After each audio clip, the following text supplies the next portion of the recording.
Even where you borrow, go and read reports of loans by Ministry of Finance. In 2017, government attempted to amend Article 26(2) of the Constitution to allow compulsory acquisition of land for development. However, MPs rejected the move. This followed concerns that this move would undermine the Constitution and rights of property owners. How can you say that you are not affecting the right of possession, which is actually constitutional? What about the appeal process? Because you see, I'll go to the High Court, lose the case, go to the Court of Appeal. No. And why do you lie to the public that you have such a crisis that land disputes are laying government projects?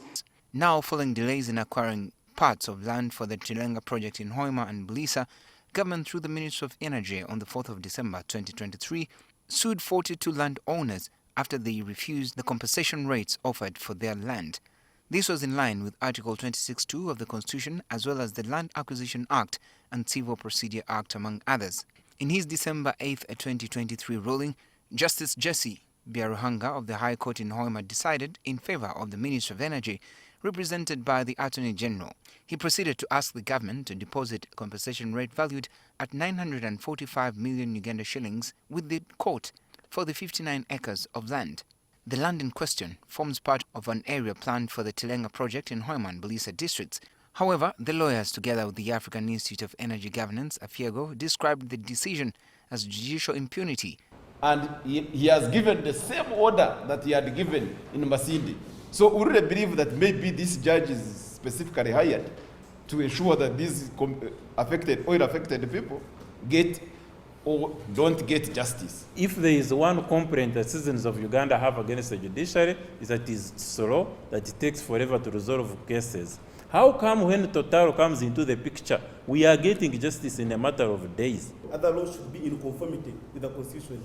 Any other law which contradicts with any provision of the Constitution, it is null and void.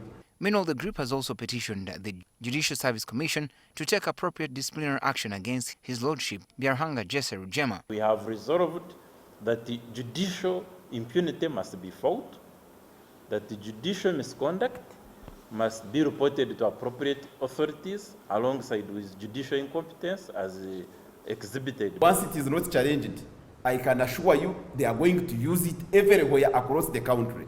Whether it is in the oil region or other regions, it is going to be used as a precedent to evict people without fair and adequate compensation. Meanwhile, 11 of the 42 households dragged to court have resolved to appeal the ruling, maintaining that they need justice. We have decided we want to see this justice done, and the 11 of us. We are not against the government program, we are not against the project, but we are fighting for our rights. We have time and again encouraged our court users that the decisions of court have been provided with the remedial process if one is dissatisfied. As to allegations, I think allegations of misconduct at the preserve of the Judicial Service Commission. Benjamin Jumbe, NTV.